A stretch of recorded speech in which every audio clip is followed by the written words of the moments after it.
અને એટલા માટે કોણ પ્રભારી ક્યાં જશે એમાં પણ હું મારો અભિપ્રાય નહીં આપું. મુકુલ વાસનિકજી પોતાની રીતે નક્કી કરીને આ નામોની જાહેરાત 2-1 દિવસમાં થઈ. એક જિલ્લામાંથી કેટલા નામો આપી શકશે? એક જિલ્લામાંથી કેટલા નામો? એક કમિટી ઉપર આધારિત છે. એમને લાગે કે સક્ષમ 5 વ્યક્તિઓ છે, અહીં સક્ષમ 3 લાગે છે, અહીં 2 જ વ્યક્તિ સક્ષમ લાગે છે, તો એની પેનલ મોકલશે અને ત્યારબાદ એક વ્યક્તિ પ્રદેશ પ્રમુખ બને. જેમ પ્રદેશમાં હોય તો હું પ્રદેશ પ્રમુખ બનાવ્યો હોય તો બીજા નેતાઓનો જગદીશભાઈ ઠાકોર CWCમાં મેમ્બર છે.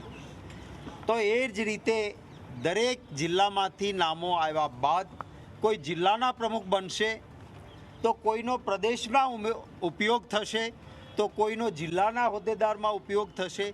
સક્ષમ વ્યક્તિઓની શોધ થશે. સૌથી સક્ષમ વ્યક્તિ જિલ્લાનો પ્રમુખ બનશે. બીજા સક્ષમ વ્યક્તિઓનો સંગઠનમાં ક્યાંય ને ક્યાંય ઉપયોગ થશે.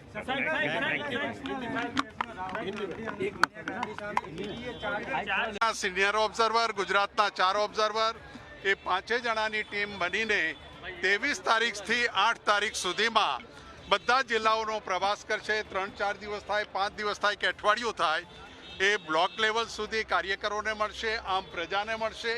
કોંગ્રેસના જિલ્લા પ્રમુખો જે બનાવવાના છે એમાં કોઈનો વ્યક્તિનો નહીં, કોઈ જૂથનો નહીં, સામાજિક સમીકરણ, ભૌગોલિક ત્યાંની પરિસ્થિતિ શું છે એ બધું નક્કી કરીને 4-5 દિવસનો પ્રવાસ કરીને બધાને મળ્યા પછી 4-5 નામ AICCને મોકલવાની જે પ્રક્રિયા થઈ છે એના માટે ખૂબ સારું માર્ગદર્શન આપ્યું છે. અને જે રીતે રાહુલજી ગુજરાતમાં કોંગ્રેસ બેઠી કરવા માગે છે, સમગ્રતા આજે એવું દેખાઈ રહ્યું છે કે આ પ્રક્રિયા થશે એટલે 2, 5, 10, 15 લોકોથી ચાલતી કોંગ્રેસ એ 150, 200 કે 500 આગેવાનોથી ચાલતી કોંગ્રેસ બનશે એવું દેખાય છે. કોંગ્રેસ સંગઠનને જિલ્લા કક્ષાએ મજબૂત કરવાનું, જિલ્લા કોંગ્રેસ સમિતિના પ્રમુખને મજબૂત કરવા અંગે રાહુલજીએ માર્ગદર્શન આપ્યું. કોંગ્રેસે દિશા નક્કી કરી. પાર્ટીના ત્યાંના તમામ જિમ્મેદાર આગેવાનોને ત્યાં જઈને મળવાનું છે.